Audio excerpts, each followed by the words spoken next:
Hey everybody, welcome to the Sitch Show. We are on episode 12 with your favorite two homos and an alien. And we've got a great show planned for you tonight. We're going to do a lot of Q&A in the second part of our show. So get questions ready. And of course, we will also do some live readings at the end. And we will also give you guys the next good shit assignment. And we cannot wait to hear how this last week has gone for everybody. So please join us in the chat. We're very excited to have you guys here. And without further wait, I will bring in my co-hosts, Ashley Mathieu and Alain Jean-Baptiste. Hey guys, how are you? Hello. Hello. I thought the two homo and alien was just for us. When I heard, I'm like, Two gays and an alien, actually. Two gays and an alien. That's okay. Yeah. I thought I was a brown guy, but anyways. Well, this week you're an alien. We reassessed it. Correct. Definitely alien, I'm pretty sure. Yeah. So, how have you guys been? How's your week been? Come here, buddy. Come here. Good. Mine was good. One more week left. I'm so happy. Yay. Enjoying the show, buddy? Little lesbian dog. Cute. Does it also do drywall and change tires? It might. Nation, what do you think? Super cute. All right, so we have a lot to talk about because this last week we have vaccines flying out of the sky. We have epidemic crazy crap happening around the world. We have the president for a little bit still doing crazy court legal crap to no avail, and it's not working. And what do you guys want to start with? What do people want to start with? Yeah, what do you guys want to start with? Let us know in the chat section. Yes. Let us know. Oh, down. And in the meantime, maybe Ashley will tell us a festive knock-knock joke. An effective knock-knock joke? Festive knock-knock joke. Festive knock-knock. Who's there? No idea. That's not funny. No idea what. Do we follow with that? Or I had no idea who. Oh, somebody was under quarantine for 14 days. Oof. Oh, I hope you're doing better. Well, actually, she's on housework and laundry. That's perfect. See? That's a perfect way. Why are you on quarantine for 14 days? Why are you on quarantine for 14 days, Ariel? So people want to hear about the vaccine. So we'll wait for Ariel to answer us why she was under quarantine. If she chooses to actually give she just ignored us. She's like, vaccine. Exactly. All right, let's do it. So, vaccine. Alain, you wanted to talk about the vaccine? Yeah, so the vaccine is coming out today in Canada. So some people's arm are going to hurt tomorrow, I guess. And ass and everything else. So I think they're starting here in Ottawa with some of the hospitals. So I asked a previous girlfriend of mine, Angie, which Ashley, you know, I said, so you're going to take the vaccine? She says, yeah. And so I know you guys are going to try to make me swear today. So I almost did. That was a good one. Everybody. We're not trying to make you do anything. You need to be your authentic self, Ellie. If you just swear as much live as you do in private, I think we're going to be fine. We'll all kind of match each other. It'll be good. So she said, yeah, she was going to take it. So are there anybody here that are still wondering if they're going to take it or not? Because I think on our previous show, one of them, people were saying, yes, no. So let's figure it out. Touch it. Not doing it. What? Not doing it, Matt? I will eventually, but not at first, no. But do you have a lot of that? I heard in Britain that they had cases like within the first or second day. And I think one of the good shit for this week, we should thank the 90-year-old from Britain, from London, who was one of the first person, 102, sorry, she was. Was she 102? She was one of the first people to receive the vaccine. That's it. She's 102 years of age. Wow. Imagine that. Okay. She probably went through so many flu and pandemics before she decided, you know what? It's going to work on her. It's going to work on everybody. I'm not getting it. And I'm like with Matt, I don't think I'll ever really get it. But even if I don't even want to use the words I had to, because no one should ever have to get something, in my opinion, I would put it off until later in the year, just because I mean, their batting average right now, in my opinion, I know they'll be like, oh, there's always, you know, a method or a percentage of error when giving a vaccine. But like when you're on day one and you have two people that we know of that have this allergic anaphylactic reaction, to me, that's a little worrisome. And then in the other studies that they weren't really seeing about Bell's palsy, and they're like, oh, well, we can't even correlate that to the vaccine. It's like, you gave them the vaccine, they got Bell's palsy. Like, what are the odds of that? Ouch. And there's a lot more stuff that's, you know, not really made public necessarily. Yeah. So, like, for me, I'm not touching it anytime soon. Me, I look at my future self, and if it looks healthy after taking it, then I'll take it in the pass from that future. It's weird for me because I'm like totally pro-vaccine. Like I'm not. I love lavender oil. I love lavender oil, Okay. but I am very also equally pro-chemicals. Like there are just certain things that like chemicals do better, right? And so, unfortunately, but it's true. And so, like I am very pro-vaccine, but two of the vaccines that are out use a technology that has never been used before.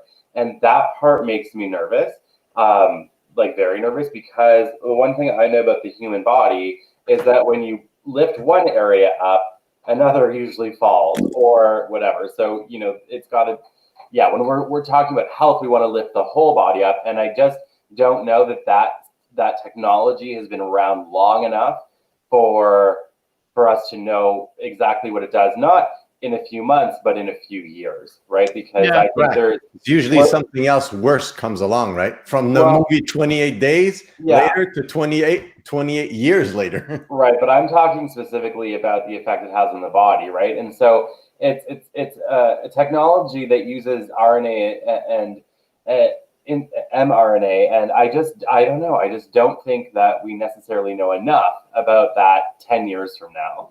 So that makes me nervous. Now, the other vaccines that are dead virus, that's the way vaccines have been done until now. So, you know, I think that is better. And all things have a mortality rate in pharmaceuticals. Everything. Advil has a mortality rate. Tylenol has a mortality rate. Morphine has a mortality rate. Everything does. And so, you know, if we're looking at it, you know, at a statistical level, vaccines actually have a very low mortality rate.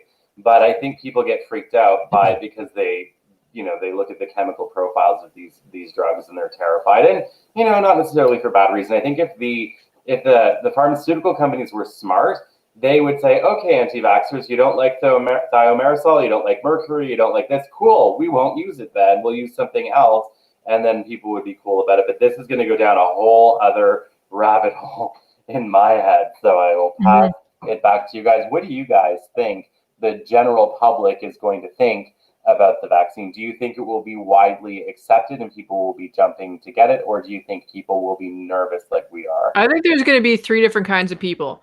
There's going to be the people that are like, you know, just ready to go get their arm poked with a bunch of shit.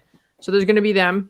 And then there's going to be, you know, majority of population, I think, they want the vaccine, but they want to wait. So they'll be like, meh, I'm going to chill, maybe wait till the summer or fall and see how things go before I get the vaccine. And then there's going to be the people who just they're not even anti-vaxxers. They're just people that don't feel comfortable with the vaccine and they don't want to get it. But I also think the problem right now, especially with social media, is that there's so many platforms of information out there. So you have conspiracy theorists, you have people who are, you know, educated, you have, you know, epidemiologists, you have all of these people pushing out, and then you got the fucking media pushing out all of this information. And then you look at what we're going through in 2020. What are most people doing? They're glued to their phone and they're glued to their TVs or their computers. So they're constantly taking in all of this information. So it's easy for a lot of people to get skewed in a direction. And we all have to make a smart decision for ourselves independently, and also not judge somebody for getting it or not getting it. I think it's another big thing too. Like, don't push your beliefs on somebody else. Yeah. We all need to have our own, like, again, for me, I'm not going to, just because. Well, I think people should ask their doctors, right? And follow those. Not even. I think we should just make a smart decision for ourselves, because at the end of the day, your physician might not even understand the vaccine. And no offense, but, you know, a lot of physicians out there don't even understand the vaccines they're giving you in the first place. Yeah. And this is such a new vaccine, and it's so new that not a lot of people in the medical industry even understand it yet. Yeah. They're just being told, the snippets of info out there so they can get it into general population. We have some people here actually that have answered some of the question. Is Chris Duty? I think I'm saying that right. I hope. I think the allergic reaction to the vaccine were people that already had serious allergic reactions to things like bees and nuts. That's quite possible. But here's the thing. Deanna said something really smart here. Hold on, wait. I want to touch on that Chris comment. Here's my bone to pick with that. This one specifically, not you, but the comment,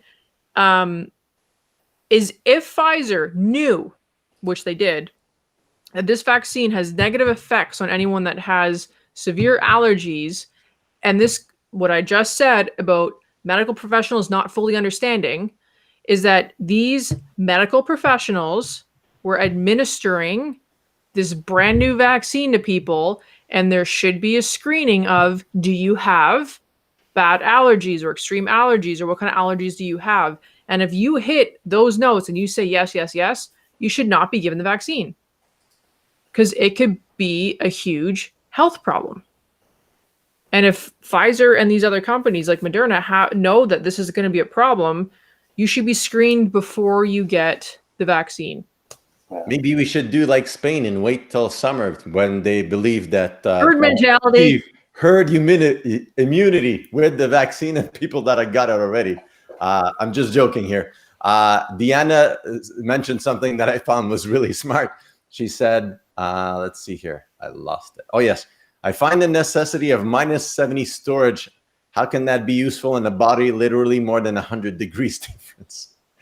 I can't answer that, but from what I'm aware of, they thaw it right before they inject it. From what I understand, I believe that they take it out of storage, they do a quick thaw, and then it goes in.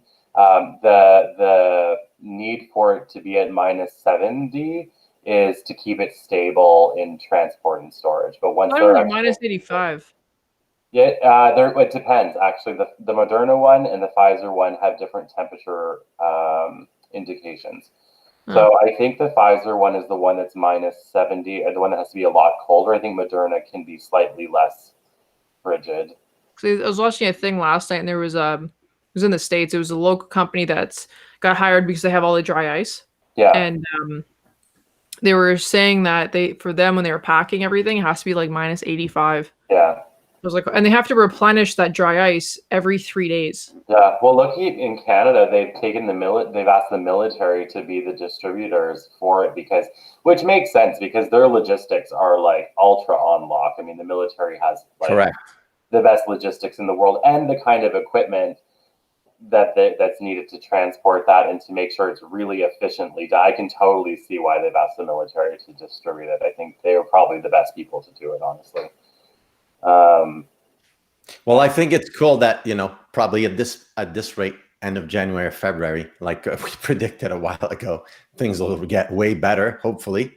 And I think it'll help a lot of business people also start to be able to plan again, such as cruise ships, airplanes, travel, people that are going to actually Florida or California or anybody going in the States or anybody going anywhere in the world, actually.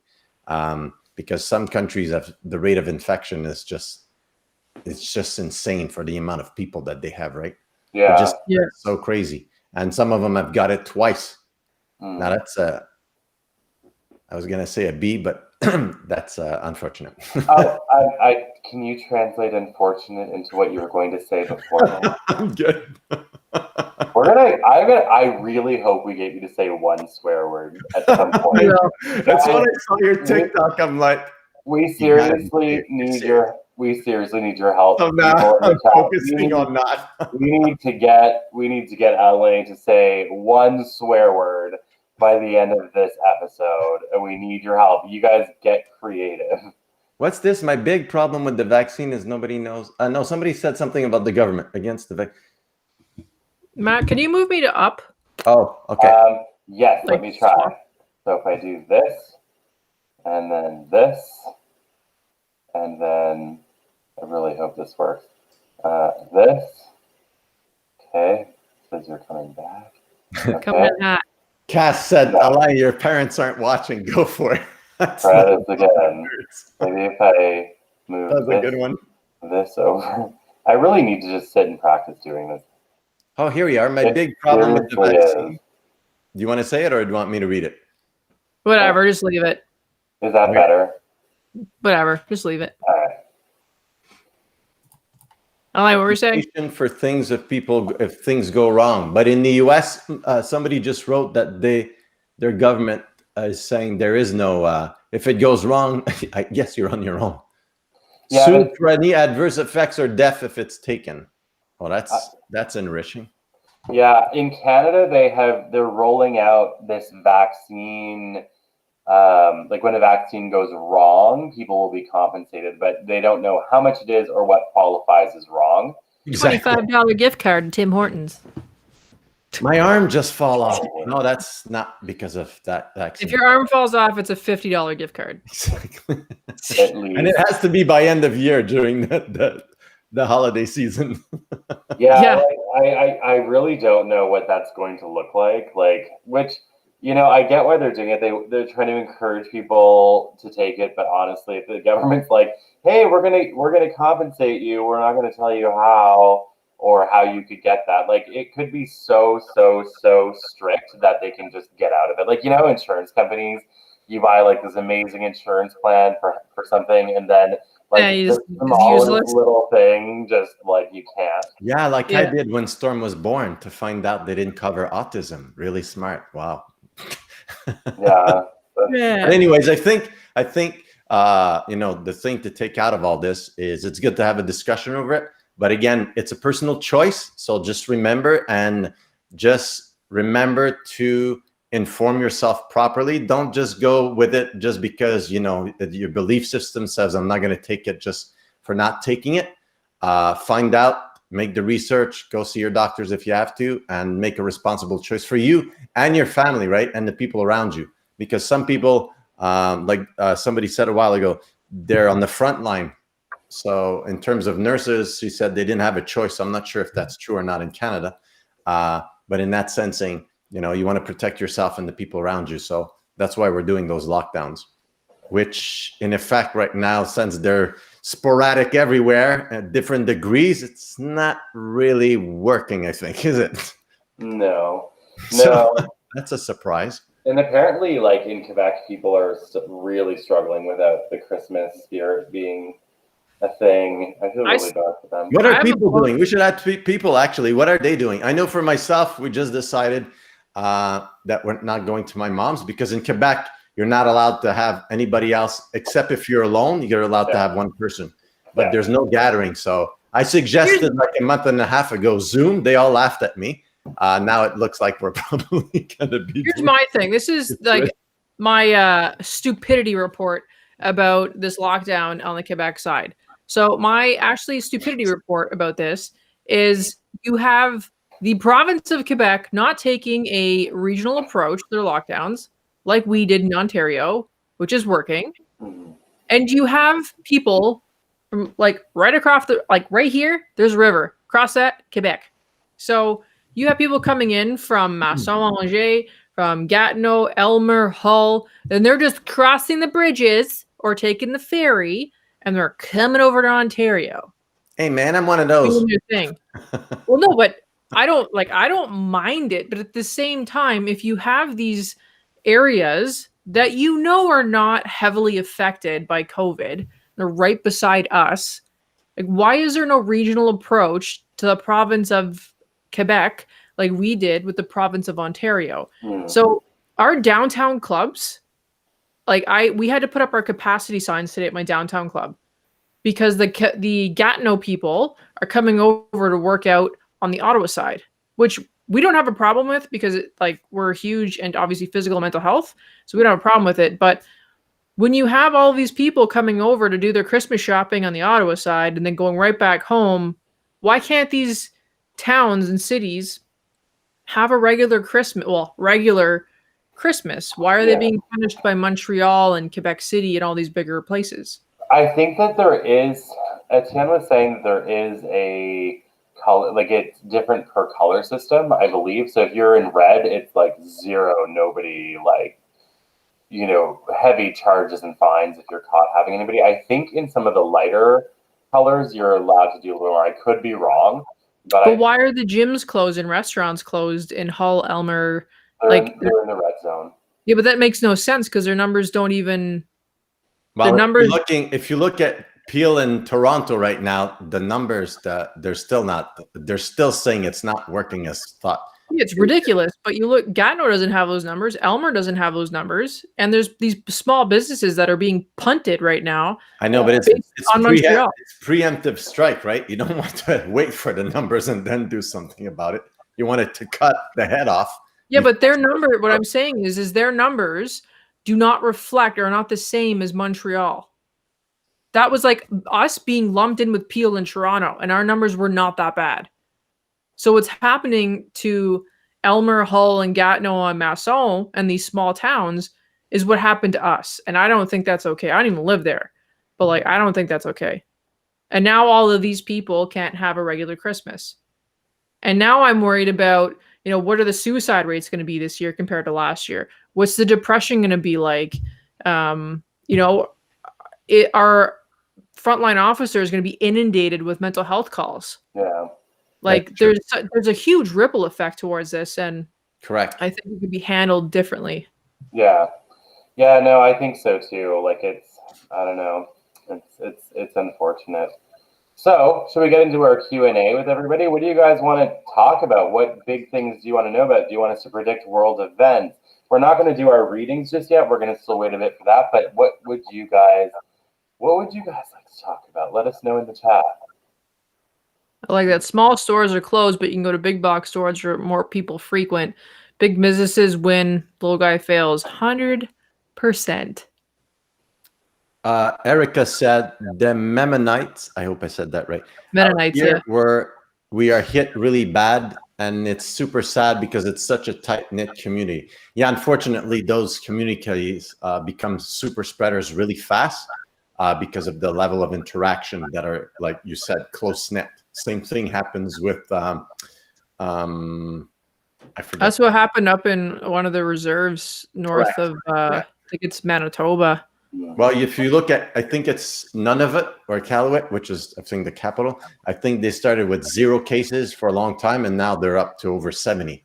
It just a lot of the territories didn't have any, but then it goes to show you like who was flying in and out at that time because there's a lot of fly in and outs, right? Yeah. Correct.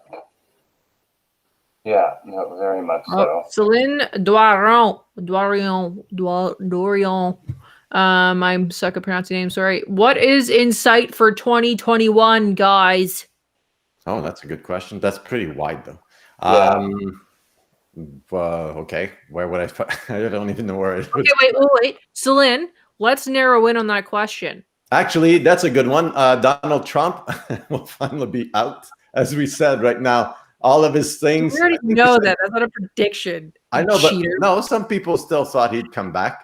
And we said, what, at the end of the month or within 30 days, all his court things are just disappearing, right? Is that what you mentioned, Matthew, a while ago? Yeah. So I think we already answered Karen Chapman Hawkins. We answered that a few episodes ago.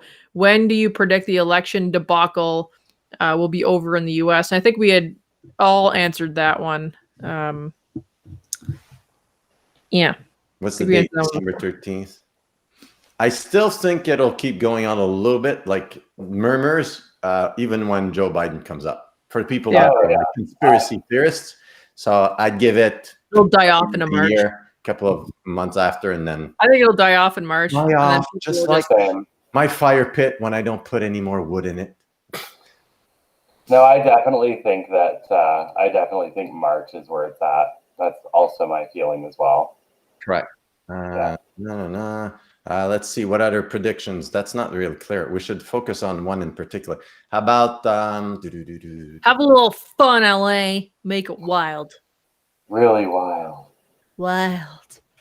I think things will go back to normal probably second quarter. By I can imagine starting to travel, and yes, we're gonna do live conferences with actual human beings in You're gonna say my name there for a second. next year, mostly by fall, and probably starting in June. I will say, doing public speaking on this camera, standing and seeing like little faces on a screen is very weird. Like, I am going to highly enjoy going back and seeing physical people when I speak. Correct. Yeah. Like, I am not a fan of doing public speaking on Zoom. I think after spring, some people start feeling a little bit better, but I'd say by summer is when the momentum. I think by July things will be like good to go. Yeah, I think so as well. I would agree. Okay, so let's look at the traveling industry. I had predicted I got stocks in the travel industry. Let's go. Cruise probably by spring, so a little bit after, I think, is when those type of things. If you're gonna go on a cruise, I'd probably wait till May. So what you're saying is my stocks are going to do well come summertime. I don't know which stocks you have, but if you have traveling stocks, you should have bought them 3 months ago. I did. Good. All the fun too. Some of them when are they tanked, I went in and bought a bunch. Balance sheet that's gonna be ouch. What's this one?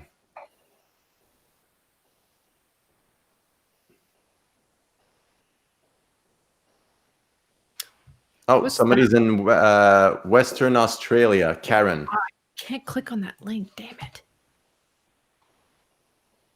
I think they're gonna fare off most better than other countries. I think in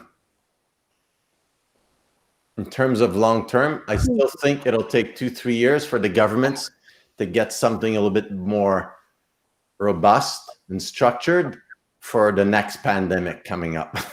Okay, now people are probably gonna freak out from me telling you that, but it's just that's gonna be it. That's it. I just read that this was a dress rehearsal, I think. So, unfortunately, hopefully we'll learn, because normally pandemics, you don't see the width of the damage that it causes, like mental health, kids in school, don't touch anything, don't see your friends, stay home, eat cake. I'm just reading the article here for Red Sucker Lake First Nations in panic after 18 households test positive for COVID-19. Jesus. So, I mean, I don't know much about this specific reserve. Like, I'm not sure if it's just a fly-in community or not, but I mean, if this reserve and many other reserves are close to cities within Manitoba, that would, I mean, kind of make sense. It'll take like one person maybe going south to do, say, groceries because they're unable to get it in their community, and then they come back, they go in the household. And with reserves, like, you do have one house that might have like 8 people in there and it's family in that home, and that one person that wants to go get groceries is now have potentially spread to the entire household, and they don't know for how many days, and they go out onto the reserve to do their thing, and then boom. So I think the First Nations communities are at huge risk. Yeah, I would agree, and that's it's super sad, and they're at risk for a lot of things, and I think that is a big part of that is also the way that they're treated by the governments as well. You know, it really puts them into a place where if there is an outbreak or there is something scary of any kind, you know, whether it be the pandemic or, you know, like the poverty that they face or addictions or whatever else they could possibly need support for, clean water, you know, any little thing that tips the balance, and they're totally screwed because they're already screwed. Like, you know, it's unfortunate, really, but you're right. It's true. It's super sad. Like, it's unbelievable. Like, you go to a reserve, and especially in a fly-in community. Like when I was in Muskrat Dam, and that's a fly-in community. Their medical center is super small. It's like the size of a portable, pretty much.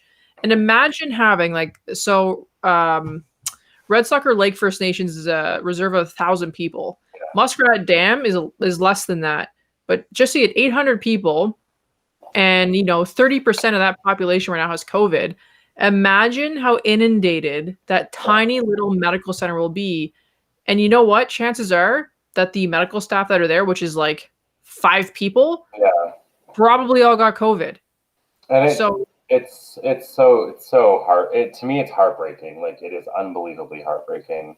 And I mean, actually, you know better than any one of us, because you were part of the First Contact in the first season of First Contact, and like you saw how terrifying the really hard reserves are. Like, I don't think anybody knows what that's like. I've been to some reserves, but they weren't the ones the reserves that were in trouble, and Yeah. I could see even in the good ones, the issues that were there, and it was heartbreaking. So I can't even fathom going up, like, way up north, or like it's just, yeah, it's heartbreaking. Yeah. Yeah, there's a ton of flying communities that don't even have, like we all know, clean drinking water. Yeah. So imagine, 10 years you don't have clean drinking water. You get smashed with a pandemic. All of a sudden your reserve now, it has a bunch of cases of COVID-19, and you already have this water problem where you can't drink it or necessarily even shower in it properly. Yeah. And so you're trying to hydrate, and the next thing you know, you can't get enough bottled water into the community for another week. Like, it's just a giant fucking shit show. I should know about water because my water thing hadn't worked for so long. I got sick, and I just got a whole new water treatment thing at my house. Trust me. But we're like lucky that we can do that easily. But if you go up to one of those like very small northern communities, like Ashley said, a fly-in community that's in really bad shape, like, they've been needing water for like, what, 10, 20 years. And it wouldn't even be that hard necessarily to put that in. It's just expensive, but not anywhere near as expensive as what the government will spend on like things that don't matter as much as water. So it's really, really unfortunate. And then I think as well, there's such a divide between the Indigenous communities and all of us white and not white but not from here people. It's very challenging. I think it's hard stuff. Yeah. I wanted to just add a precision here. I didn't say there's going to be another pandemic in 2 years. I said government world leaders probably in the next 2-3 years will have to come up. Sorry, just a second here. I see them coordinating more in an effort in which, whenever there's another pandemic, probably way later down the road, they're going to have a more universal approach to it, and more collaborative and cooperative, and hopefully less secretive approach at just saying, you know what, we have a virus, it's gonna be bad, close your doors. Soldering them. There's a movie called 76 Days for those people that haven't watched it yet. Just the beginning of it is just insane. You just see the people trying to get in. There's at least 50 people outside the hospital trying to get in, and they're all wearing gear, and they're screaming at them, stay away, don't open, don't fight. And it's just, you look at it and you're like, wow, this is how it started. But the fact that the intel, the information was so long getting into other people's hand, actually created the virus to be able to spread so fast and so far away, right? Instead of just staying there. But you can see that the countries that have the lockdowns that are the most effective are the ones that are getting rid of it quite well. I think somebody mentioned Australia a while ago. Whereas some people are thinking of herd immunity for, I can't believe when I read that, for this summer, next summer, sorry. So yes, I do believe another pandemic is coming, like way far. I do believe it'll be a bit worse. I can't say for sure when, probably, I don't know. Let's see here. 9 years. 9 to 11 years from now, probably. So in any case, hopefully we've learned and we've, learned from it. It's funny that we're talking this. I just had a friend of mine, member, Ashley, you know the one. I'm not going to mention the name because I'm not sure if she's there or not. A doctor friend of mine. She was just asking while we're doing this show. She's never seen the show before, and she asked me what I saw for. She said, "Hey, Alain, do you think this is at 7:31? Hey, Alain, do you think anything is going to change with this vaccine? I don't see any of this getting better till March." And isn't it funny, Matt? You had just said the same thing with me. And me. Correct. Everybody had just said so. It's quite funny. So yeah, some doctors are trained to develop intuitive abilities, and it's funny. She's just watching the show now, actually, which is so welcome. All right. So should we move into some good shit? Yep. Yeah. It's like that time. Okay, guys, what did you guys do with last week? So for anyone who did not see it, we've decided rather than on just reporting people doing good things around the world, we wanted to help create some good shit. So last week we asked people to reach out to somebody that they hadn't talked to in a while, hadn't seen in a while, for no reason other than to say hello and to give them some moral support and all of that. Did you guys get a chance to do that? Both my co-hosts and the people in the chat. Did anybody do their homework to make this world a better place? If not, that's okay. But if you did, we want to hear about it. We're not going to guilt you into making the world a better place, because then it doesn't work that way. It's got to be from your heart. Guilting.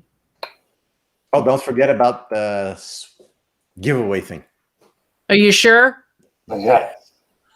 Yeah. You want to mention it? You mentioned it?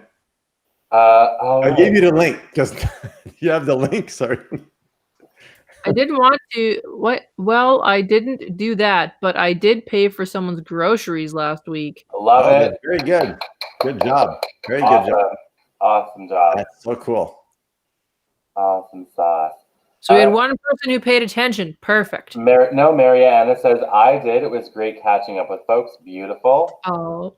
We'll give Ariel the shout out too here, because I think that's really cool too. Okay. Danielle says, nope, but she did Secret Santa 2 dogs in foster care. I love it. That's awesome. Amazing. That's cute. Oh, Juanita. What kind of puppies? Juanita said, yes, I sent a few hellos. I say happy day to people. Maybe your dog knows them, Ashley. That's funny that the dog would start talking as soon as... Marianne Prokopek said, I called up a few and we had a great visit. It was lovely to talk and we'll keep doing it. Yeah, I think this is awesome, guys. You guys did an awesome, awesome job. So we have homework again. Yeah. We have some good shit homework again. So the homework for this week is to come up with at least one way to brighten the holiday season, do something to brighten someone else's holiday season. This month, but without money, no money involved. What can you do? $dollar bills. No money, no dineros. I see some people are from other countries. And the reason why is because this time of year, people think charity. They often like to donate. They like to do those things, which is beautiful and it's needed and it's amazing. But there's also, this has been a hard year for many people. Not everybody has the means to donate, and so. Donation is only one small fraction of what we can do to brighten someone's holiday season. So come up with one thing, and if you can, do it. But come up with one thing, doesn't require money, will brighten someone's holiday season. We can't wait to talk about it with you next week. I'm excited about it. I already have mine figured out. Yeah. So it could be helping somebody. It could be bringing food to somebody. It could be, my God, there's so many. I'm worried. Cass Ryan said I had a dream about Ashley the other night. Was some good shit. I'm concerned. Your girlfriend's not gonna like that, Ash. Exactly. That's what I was thinking. Yeah, people. All right. So if you want to mention, I'll let you do it. The giveaway. Yep. Or I'll do it. Who is to do it? You do it because Matt and I really love how you explain the giveaway. All right. So wait, guys, just before that, we have Celine who says, I want to put together bags for the homeless in the city, food, mittens, hats, and whatever else I can think of. I want to do this in my son's memory. Matthew, if you know anyone who would like to join me, let me know. Would love to do it between Christmas and New Year's when I'm off work. I can't do a lot, but we'll do what I can. Thanks, Celine. You know what? I'm all over this with you. Let's figure it out. Is she in Ottawa? Yeah. I'll help. Where is she? I think in Ottawa? She's come to Ottawa. I hung out with her, so definitely she. Oh, okay, that's good. I know somebody else was doing it for the Vanier area. I'm not sure who it was. Unfortunately, I'll have to go back. My friend Rebecca Laviolette, is doing it. Bridget Boulay runs We Live in the Shadows Ottawa, who that's this kind of thing they do every day. But Celine, I would love to help you. And you know what? On my page, we can raise some awareness. We can get some of that rolling. I'm all over it. I can put you in touch with people who do that on like a daily basis, like people who volunteer their time doing that, so that they can help you figure out how to go forward with it. But I'm all over helping. Maybe we can find a way to get some donations for you to put these kits together, because I think it's amazing. So let's figure that out. Send me a message. All over it. All right. Love that. Love it. All right. So we get into some readings. Yes. All right. What do you guys want to know? Ashley, give the rules. Okay, here's the rules, people. Do not, for the life of you, please. Something for me? I hate that. It's pet peeve. You all know this. If you would like a reading from Matthew Riley, please be specific in what you're looking for, and do not write, is there anything for me? Or else I will give you a reading, and I don't think you want what's going to come out of my mouth. That's pretty harsh. Yeah. Oh, Matt, here, I'll give you the link for the sweepstake I just gave you. All right. So as people are writing the questions, as I mentioned last week, we're going to give, for the next 2 weeks, a gift certificate, because my client helped me figure it out, because I couldn't figure it out myself. A gift certificate of $125 at myrosebuddha.com. They have yoga pants, journals, a collection of, the company is a friend of mine, a client of mine, that started it to be, to sell clothing that are environmentally friendly. It's just brilliant. And it's been growing and growing and growing. And I asked her if she would help us and give us something for people to, you know, appreciate it, and also go to her website. So it's myrosebuddha.com. And the thing you have to do is very simple. Matthew will put a link. It has been put in. Oh, perfect. You just need to put your name and email, then just click. Unfortunately, since it's how do you call it? It's a page that I just had to really fast do it myself. I fix up for the event. You might be shown my courses on intuition. You don't need to buy anything. If you want, do it if you want, but you don't need to buy anything. It's completely free.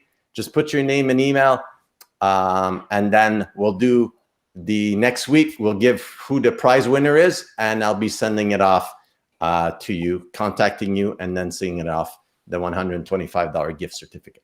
All right. Did I do that right? Was that okay? Did I say it right? You did it. Did you actually understand what I You said? like blew my mind at how efficient that was done. Ken, my friend Ken wants to know if it was Whispering Souls by Psychic. Ken wants to know if it was me in the comments or fake me. Ken, that one was me. I was trying to troll Ashley. Oh. She didn't see it. I didn't see anything, though. She didn't. But that was real me. Yeah. Like the profile picture of a douchey gym guy, that was me. Yeah. Fake me doesn't usually do that. Okay, so to bring a little bit more precision, if you want to talk to somebody on the other side, you need to have their name and their age at the time for which they passed. That's how I do it. Matthew does it differently. I just look, just the name is fine for me. Yeah. So in that sensing, and anything in terms of the future, just be a little bit more precise. Again, there's a lot of people on the other side, so just take that into consideration. All right. Ashley, pick us a question.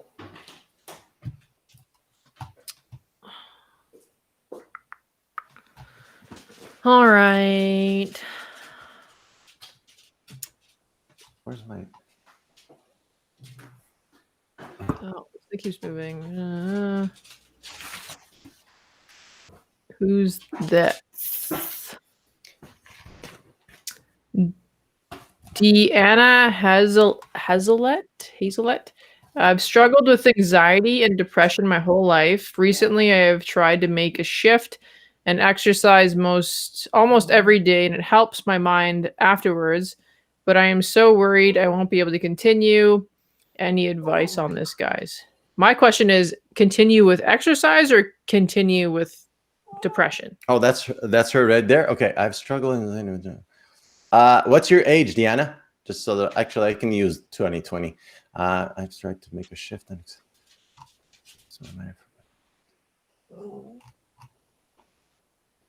Yeah, I would say pace yourself. It seems that you seem to be overwhelmed really fast. I see all the information coming to you, and it seems to be hard in terms of, I might probably see you seeing different images at the same time, and your brain's having a hard time figuring out which image to focus on and then to make a decision on. This will be ongoing for a little while. I believe if you practice a bit of meditation or 15, 20 minutes a day, that can help. Overall, I think also when COVID starts to disappear a little bit, I see a bit better for you in about the springtime, especially, yeah, after spring. And from now till, let's say, the past year, you seem to be a person that cares a lot also. So a lot of it is worry. Let's see here. That's the past year. Yeah, you seem to take things very personally also. So the fact that you care so much is also you're internalizing emotions a lot and not allowing yourself to free them or to liberate them or process them on a conscious level. So over time, if you're able to do that and to just imagine that it's a bit farther away from you, or that in the future, you imagine positively instead of using images that are, I'd say, negative or non-constructive, that'll be easier for you. And that'll take about, if you start doing that, maybe 1, 2, maybe up to 6 weeks, and then you should be able to see some results. But whenever you feel anxious, write it down, allow yourself to process it, and then that over time. But I think it'll take at least about 3 months for you to get into the groove of it and doing it. If you ask for help, maybe it'll be a bit better. But over time, like I said, it is possible for you to keep at it. So, I think they did a great job on reading on it, Deanna, but I want to talk just a little bit because I've had that experience. I've been there, and it took me a while to find the groove of exercise because I have anxiety and depression sometimes as well, also chronic illness. So like I completely understand what it's like. And when we start something out like that, we're afraid we're going to let ourselves down as well, in a sense, right? And so the one piece of advice that I have, and this is something that I had to do myself, and over time, it worked very well. I decided when I first started, I would shoot for working out 3 times a week, but I would not, if I really wasn't feeling like it, I wouldn't push myself, right? Because I didn't want it to become a chore. I wanted to actually enjoy working out. So I never wanted to like really like haul my ass into the gym in a crappy way. So that's what I started doing at first. And now it's like, it's worked into my routine at such a deep integrated level that it's not something that I even think about doing anymore. It doesn't have that same kind of mountain ahead feeling, but on a day where I really just am not up to it, I don't do it. And that really, really, really helped me to not hate it or to not get down on myself when I missed it. I gave myself permission, especially at first, to not, if I was really sick or not feeling like well enough, that I just wouldn't. And over time, that becomes less and less because working out is phenomenal for anxiety and depression. It's massively helpful on a whole bunch of levels. You can metabolize stress hormones more easily. You get, an upliftment from endorphins and other neurotransmitters and better hormone balance and all kinds of things. So ideally, you want to keep working out. But if it is sort of like the mountain ahead and it's hard to climb on certain days, give yourself permission, be easy on yourself, but have a plan of when you're going to get back into exercising, because I can promise you it will help your anxiety and depression. That's not a reading, that's scientific fact. But yeah, going easy on yourself. If you have a day where you just fucking can't, then be kind to yourself about that. So that's advice. It's not so much a reading, but I'm giving it to you because I've lived it. Boom. Yeah. Nice. There was one I saw.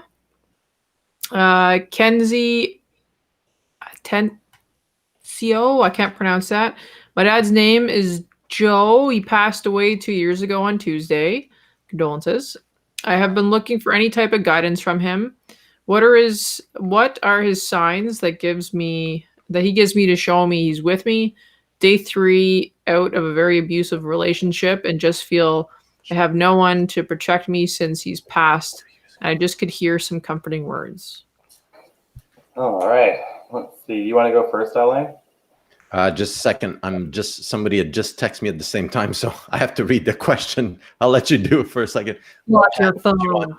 All right, sure. All right, so Kenzie, I'm writing your name on the paper here, and I'm just tracing over it, and with the intention that your father comes forward. So, so whether this is your father or another male in spirit, I am getting a man coming in for you, and there's also a woman here as well. But I'm getting this man coming in for you. He does not feel very elderly at his time of passing. I don't get an older man, like an old man feeling. I get a little bit over middle-aged feeling.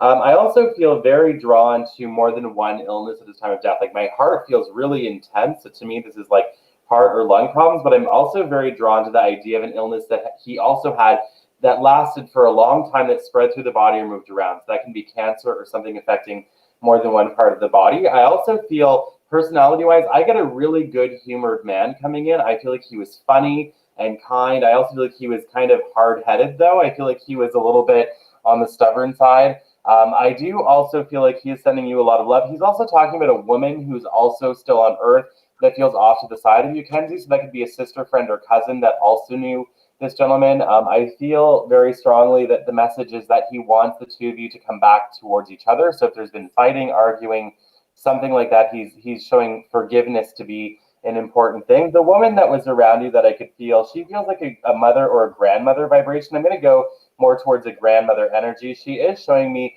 month of March or springtime is important to her, as well as this month. So the month of December also is important to her. So that could be birth, death, or something else that's significant. I feel very strongly that when this woman passed away, it happened very quickly. And I feel that she had a lung infection or an illness of the lungs or breathing. I do not feel like this is a recent passing, but I do feel her energy around you.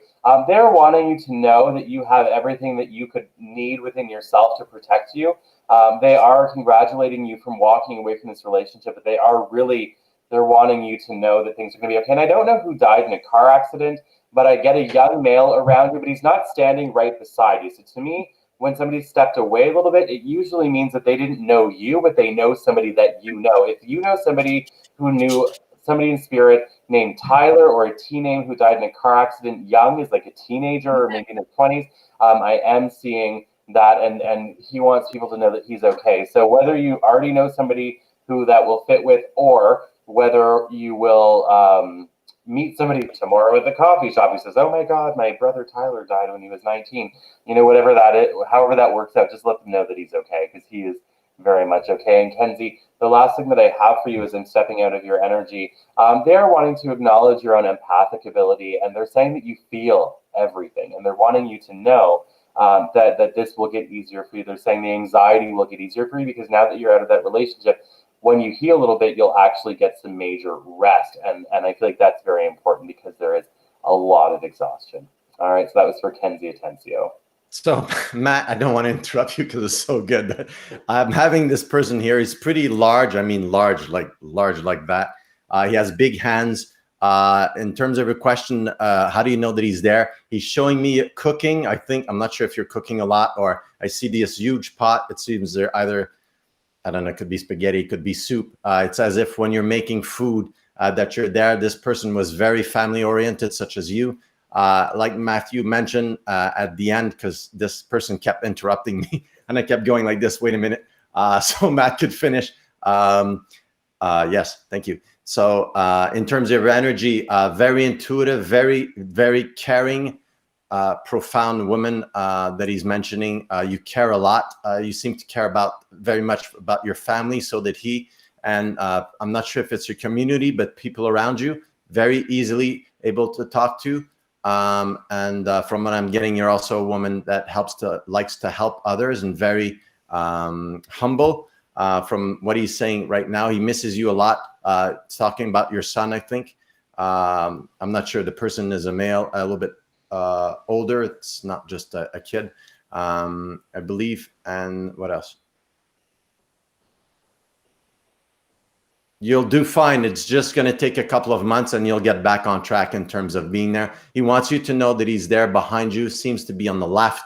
He's on my left right now. And other signs that he's mentioning is, again, the soup. I'm not sure if I keep hearing soup, but it's a huge pot, on the stove is what he keeps showing me. So probably in terms of cooking or yes, thank you. And yes, thank you. And he wants you to know that he's very thankful for everything that you've done for him in terms of the heart. He says he loves you. Yes, thank you. And he's showing the tree. Yes, he'll be there, and he's there around the tree or during Christmas time at the same time, so you don't have to feel alone. Thank you. And so that's the message that I got. I hope it helped. That's a beautiful message, Alan. I like it. Okay. Jen O'Reilly says, my anxiety stops me from driving. Will I ever drive again? Yes. I see that picking up pace for you in March of 2021. And in April, I see you in a car driving. And I very much feel that by next June, July, it's not going to be an issue for you anymore. I see that you will have no problem driving at that time, Jen. It's going to be okay. I think it's a positive also, Jen. It'll take 3-6 months, I believe, from what I'm seeing. There's going to be an interruption and then a little bit more, and then you'll go back on track. But I think you'll be doing some types of exercises to go through it mentally, I hear, more than just driving. And over time, I believe, just keep the hope and faith, and I believe you'll get there pretty soon, actually. All right, guys, we are pretty much at the end of our show. But Alain, before we go, Yes. I have a very important request for you. Yes. Uh-oh. Yeah, I want you to teach us a French class. So I'm going to show you some things, and I want you to tell us what they are in French. I already see what you're going to show me. Well, I don't you need better, to see you the better screen. roll with it. Let's do it. What's this word? This is like a remote viewing exercise. Porte. No, let him do it. He's the French one. Go. Translate. Porte. Okay, cool. Comment t'appelles ça? Do I it. do it. This reminds me of remote viewing exercise I did in Las Vegas. So I'm hearing a lot of English, but I need French. I can't. Let me see Google Translate for. I can't remember that one. Just Sorry, I think it's called a seal. What is that in French exactly? Seal in French. Oh, God. give me a second. Let's see. Seal, and in French it would be just a second here. I believe a couple people are I saying saw it. you coming. They're saying it in the comments. How would you pronounce that, LA? Baby seal. Just a second. No, that's English. That's way Englishy. I believe it's PHOQUE. We need And how is that pronounced in How the do French we- language? Hear it. Baby fuck. Say it again. Baby